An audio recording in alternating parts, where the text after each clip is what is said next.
Good evening, students.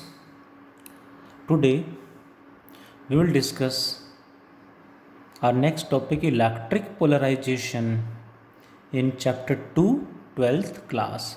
What is electric polarization? To understand, I will introduce two more terms, that are, one is, what is a non-polar molecule? Non-polar molecule.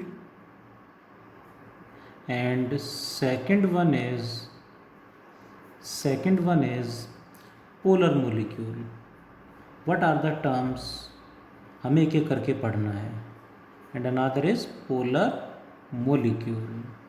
What are these? Let us understand one by one. पहले मैं non polar molecule को explain करूँगा. That is what? Let there is a molecule in which center of mass of positive charge and negative charge coincides. Then dipole moment, dipole moment का formula हमने पढ़ा था Q into 2a. 2a is the distance between positive and negative charge or their centers. In this case, if coincides, 2a becomes 0, dipole moment becomes 0. That is a non-polar molecule. क्या होगा? The molecule in which center of mass of positive and negative charge coincides. जिससे क्या होगा? Then dipole moment P becomes 0. Such a molecule is known as non-polar molecule. That is, but if center of mass of positive and negative charge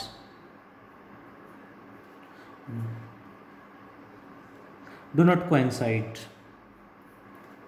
what happened? Then dipole moment, then 2 is not 0, so dipole moment is Q into 2a, which is not equal to 0. Such a molecule is known as non-polar molecule. And this conversion of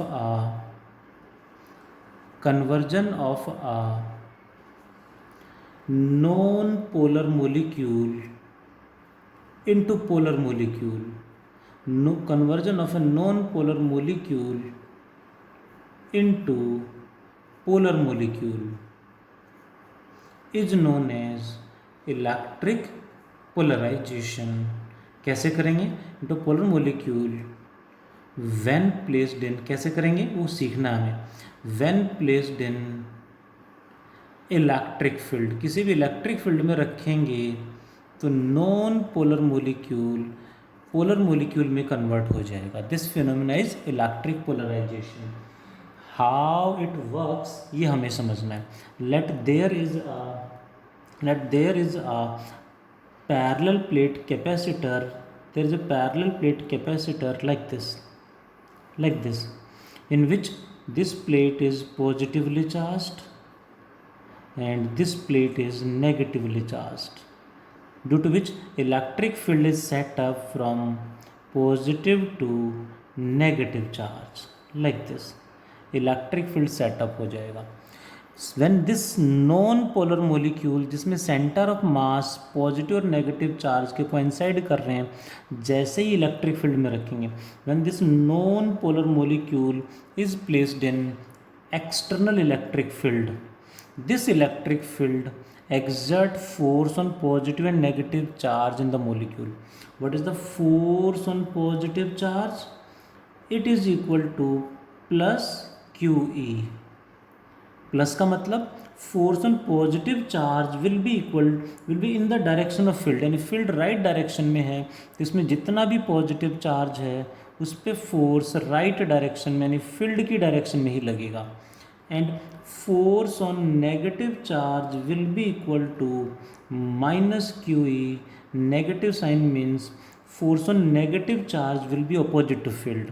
field right direction में है तो इस पर जो negative charge पे force लगेगा वो उसके अपोजिट यानी लेफ्ट डायरेक्शन में लगेगा, due to which this molecule get stretched. इस तरह से इस पे दोनों तरफ फोर्स लग रहे हैं, यानी इस ये मोलिक्यूल एक तरह से ऐसे स्ट्रेच हो रहा है, ये दोनों फोर्स इसको ऐसे पुल कर रहे हैं।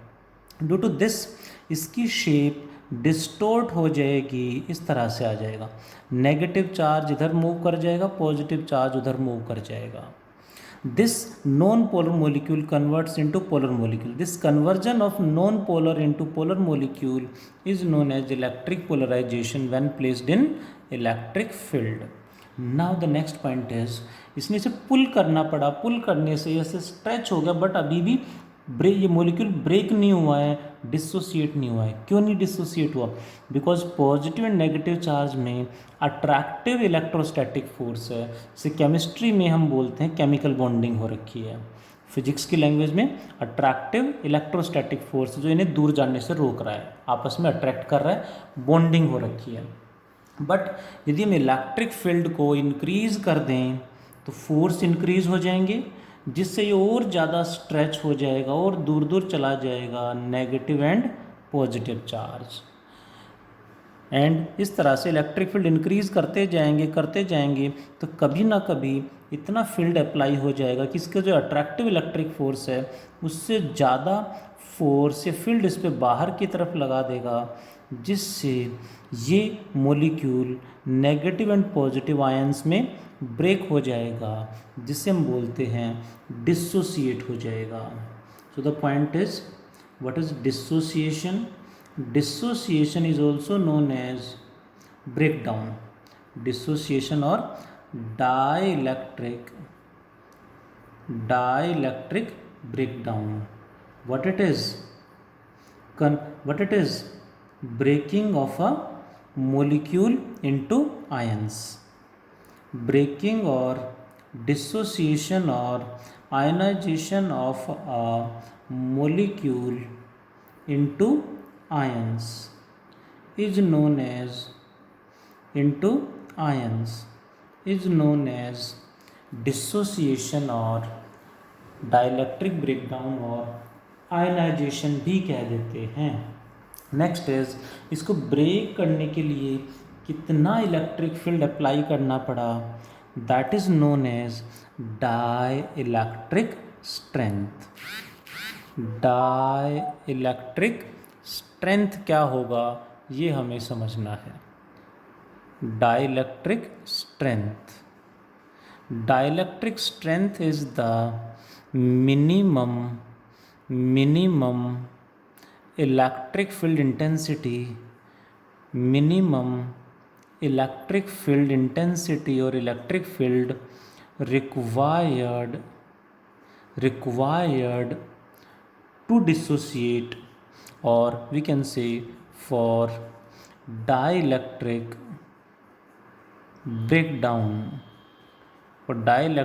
breakdown of a molecule or of a substance.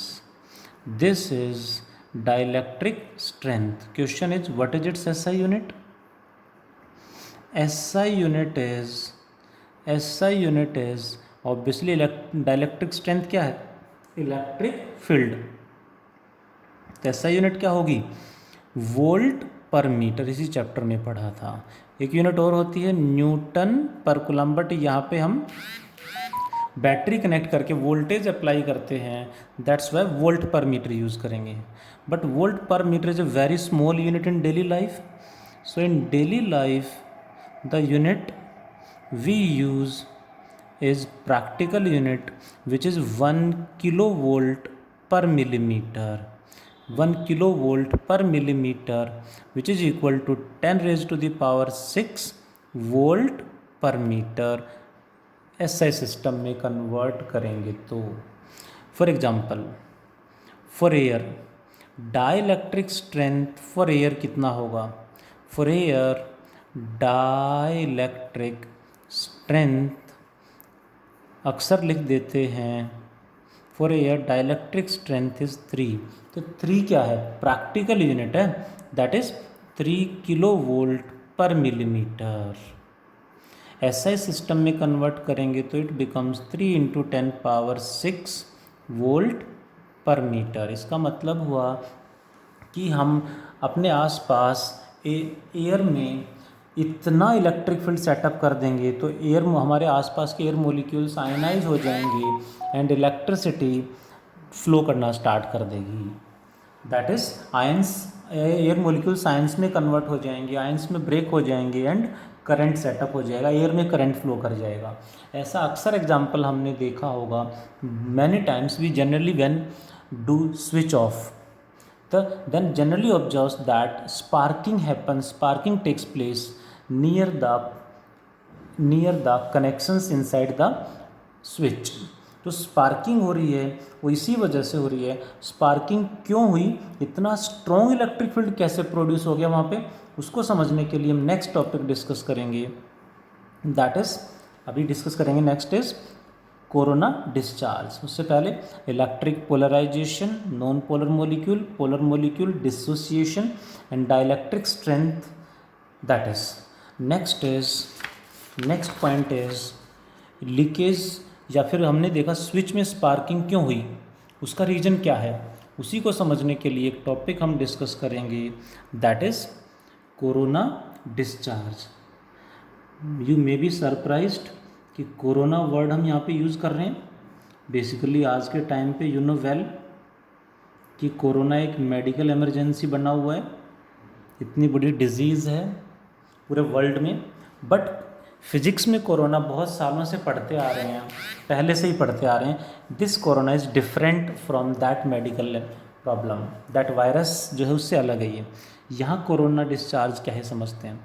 Corona discharge is also known as action of, it is also known as action of sharp points, action of sharp points। कैसे? let us understand, let us consider a sphere, let us consider a sphere of radius r, let, and we will give a charge plus q on it, then the whole charge spreads over its surface। So charge surface पे lie करेगा, we will use surface charge density, surface charge density represented by sigma is equal to surface charge density means total charge divided by total area, Q by 4πr²। Hope you understand. Surface charge density means total charge by total area. जैसे हमने इसको charge supply किया तो charge तो अब constant हो गया, और चार्ज हमें सप्लाई नहीं करना, 4π भी कांस्टेंट है, यानी q by 4π becomes constant as q by 4π is constant, ये तो कांस्टेंट रहेगा अब इस बॉडी के लिए। देयरफॉर कांस्टेंट को हटा देंगे तो surface charge density becomes proportional to 1/r², means surface charge density becomes inversely proportional to r²। अब इससे टॉपिक कैसे एक्सप्लेन होगा ये हमें समझना है। Let's see what I have done. इस पार्ट का रेडियस इज r, इसको मैंने यहाँ से स्लाइटली इस तरह से डिस्टॉर्ट कर दिया। जैसे इसकी शेप चेंज करेंगे, यहाँ से इसको डिस्टॉर्ट करके ऐसे कर देंगे तो इसका radius will decrease, radius decrease करेगा, रेडियस डिक्रीज होने से सिग्मा बढ़ जाएगा, जहाँ की surface charge density will increase होने से क्या होगा, टोटल चार्ज वही है बट उसमें से ज़्यादा चार्ज यहाँ आ जाएगा, वहाँ कम हो जाएगा, क्योंकि यहाँ की surface charge density will increase. Now what I have done, इसको मैंने और ज़्यादा डिस्टोर्ट कर दिया इस तरह से, और ज़्यादा डिस्टोर्ट करेंगे तो रेडियस और कम हो जाएगा। इस तरह से है प्लेन सरफेस का रेडियस इनफाइनाइट। अक्सर यहाँ प्रॉब्लम होती है, बच्चे सोचते हैं ये तो रेडियस बढ़ रहा है, नो, प्लेन सरफेस का रेडियस इज इनफाइनाइट। जैसे जैसे इसे बैंड करेंगे, ऐसे डिस्टॉर्ट करेंगे, रेडियस कम होता जाएगा इस तरह से। दैट्स वाई पहले ऐसे था, ठीक है, और बेंड किया, रेडियस कम हो गया और कम हो गया, रेडियस कम होता जा रहा है, यहाँ का सिग्मा बढ़ता जा रहा है। इस तरह से डिस्टॉर्ट करते करते हम फाइनली इस तरह से इसको पॉइंटेड एंड में, शार्प पॉइंट में कन्वर्ट कर देते हैं। When we will convert the surface into a sharp point, what happened, radius approaches to zero, due to which sigma approaches to, मैं अप्रोचेज टू बोल रहा हूँ, होगा नहीं, अप्रोच करेगा, approx means sigma approaches to infinity, यानी इस pointed end पे सिग्मा सरफेस चार्ज डेंसिटी बहुत ज़्यादा बढ़ जाएगी। सरफेस चार्ज डेंसिटी बहुत ज़्यादा बढ़ने का मतलब है यहाँ का मोस्टली चार्ज जो था, टोटल चार्ज उतना ही है, उसका मैक्सिमम पार्ट इस पॉइंटेड एंड के आसपास, पॉइंटेड एंड पे सारा का सारा इकट्ठा हो जाएगा, सारा चार्ज इस पॉइंटेड एंड पे कंबाइन हो जाएगा।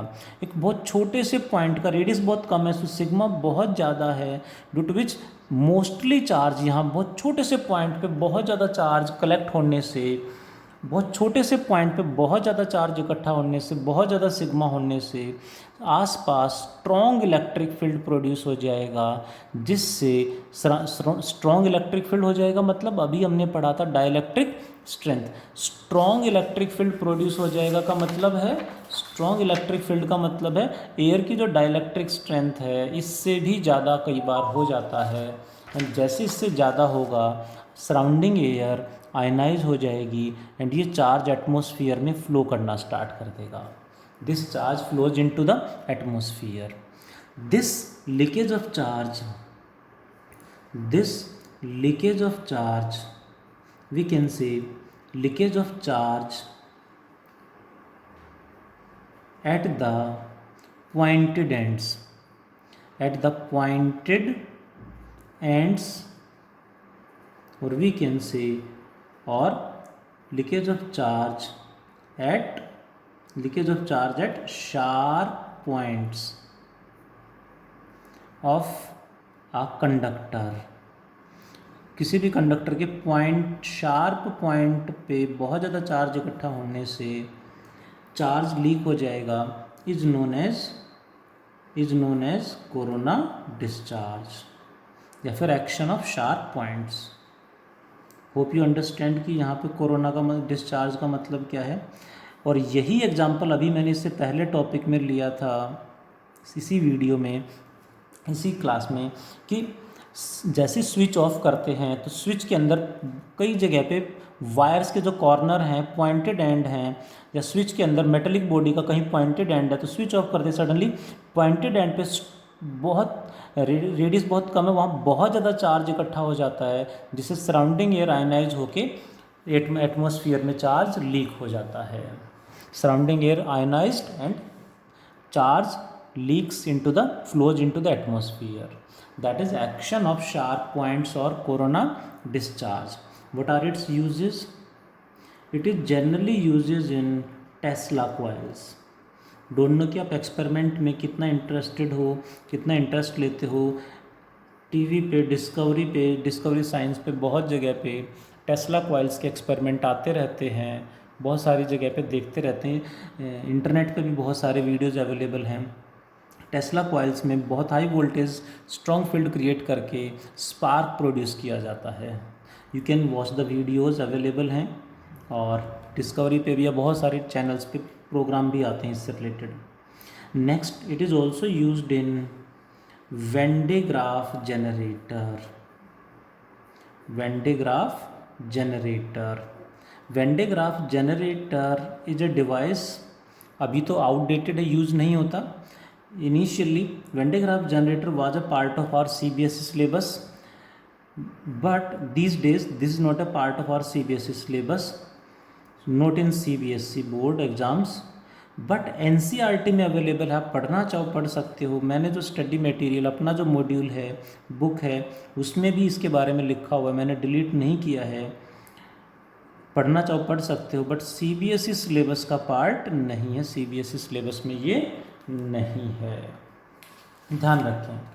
That is corona discharge. One more point we have to discuss today, that is almost last topic of the chapter 2, what it is? Electrostatic shielding. What is electrostatic shielding? समझते हैं. It is the process of making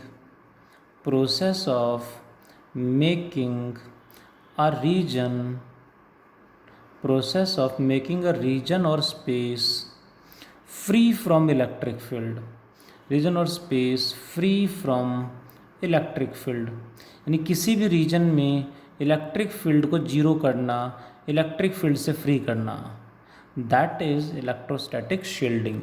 किसी भी body को हम electric field से free कर देना, shield कर देना, यानी फील्ड का इफेक्ट उस बॉडी पे ना आए, that is electrostatic shielding. What are its uses? इसके यूजेस क्या हैं? डेली लाइफ में बहुत जगह हम यूज़ करते हैं. कैसे? एक एग्जांपल मैं लूँगा. यानी कहीं भी हम बाहर जा रहे हैं और जनरली थंडर स्टॉर्म हो या लाइटनिंग हो रही हो, what will we do? It is safest, सुना भी होगा हमने पहले भी, it is safest to sit in a metallic body like car, bus, like car during lightning, or we can say during thunderstorm.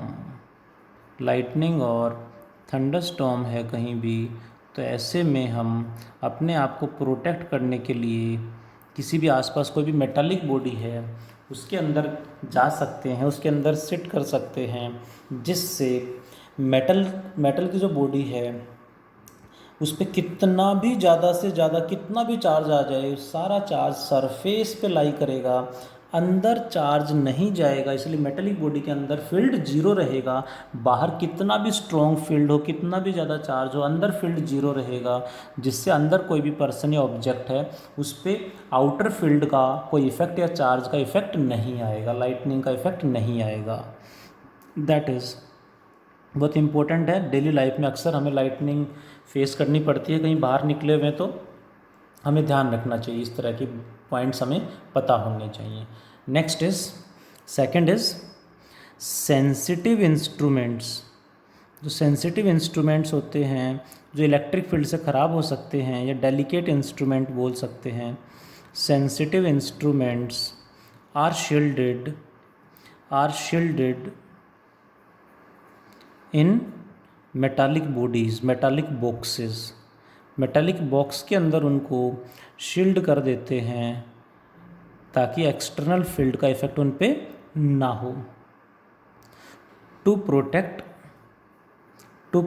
From external electric field, that is. इसी तरह से आज के टाइम पे हम यूज़ करते हैं केबल वायर्स. इंटरनेट कनेक्शन के लिए और भी बहुत जगह पे आजकल केबल वायर यूज़ होने लग गई हैं. केबल वायर की जगह पे पहले आपने देखा होगा 2 single wires parallel wire use होती थी. एक में करंट जा रहा था, सिग्नल जाता था, दूसरे में से वापस आता था, जिससे सर्किट क्लोज हो गया और डिवाइस के थ्रू होके आ जाता है. यानी डिवाइस में हम ऑडियो वीडियो देख लेते थे, जैसे टीवी में या इंटरनेट वगैरह यूज़ कर रहे हैं तो. बट इसमें क्वालिटी बहुत पुअर होती थी, क्वालिटी बहुत अच्छी नहीं होती थी. उसकी जगह पे आजकल केबल वायर यूज़ हो रहे हैं. केबल वायर में क्या किया, सेंटर में मेटालिक वायर है, उसके बाहर पीवीसी इंसुलेशन लगाया, फिर एक मेटालिक सिलेंड्रिकल वायर लगा दी. यानी जो दूसरी वायर साइड में से जा रही थी उसको इंटरनल वायर के बाहर से एक मेटालिक सिलेंड्रिकल वायर के फॉर्म में बना दिया है, जिससे क्या होगा, इसमें करंट जाएगा और आउटर जो सिलेंडर उसमें से करंट वापस आएगा. यानी ये आउटर सिलेंडर जो होगा मेटालिक है वो सर्किट को क्लोज, दूसरी वायर का यानी कि सर्किट को क्लोज करने का काम करेगा. साथ साथ आसपास कोई स्ट्रॉन्ग फील्ड है तो उसको अंदर नहीं जाने देगा. इस मेटालिक सिलेंडर के अंदर फील्ड, बाहर कितना भी स्ट्रॉन्ग फील्ड हो, अंदर फील्ड जीरो रहेगा, जिससे इस वायर में सिग्नल हमारा फ्लो कर रहा है उस पर इफेक्ट नहीं आएगा. फिर बाहर एक और पीवीसी इंसुलेशन लगा के उसे कवर कर देते हैं। दैट इज़ केबल वायर घर पे रखी होती हैं, कोई ख़राब पुरानी रखी हो तो आप उसे खोल के देख सकते हैं, उसका पीवीसी इंसुलेशन हटा के देख सकते हैं। बहुत अच्छा कॉन्सेप्ट है। That is science, physics, we can say engineering. इसी तरह से कुछ ना कुछ अपडेट होते रहते हैं। और इलेक्ट्रोस्टैटिक शील्डिंग का यूज़ करके हमने पिक्चर क्वालिटी, ऑडियो क्वालिटी को बहुत ज़्यादा आज के टाइम पे इम्प्रूव कर लिया है। That is about the topic we have discussed today and chapter completed. Polarization, polar non polar molecules हमने पढ़ा, कोरोना डिस्चार्ज हमने पढ़ा, डाइलेक्ट्रिक स्ट्रेंथ हमने पढ़ा, कोरोना डिस्चार्ज के यूजेस कहाँ यूज़ होते हैं, इलेक्ट्रोस्टैटिक शील्डिंग एंड इसके यूजेस। इस टॉपिक से जनरली 1 मार्क के कॉन्सेप्चुअल क्वेश्चन ही बनते हैं, या फिर इनका यूज़ कहीं हो सकता है अदर टॉपिक्स में। सो मस्ट रिमेंबर दीज टॉपिक्स। यहाँ से बोर्ड एग्जाम में भी इस बार क्वेश्चन पूछा गया है 1 नंबर में। सो ध्यान से टॉपिक्स को रीड करें। आज इतना ही पढ़ते हैं। Thank you.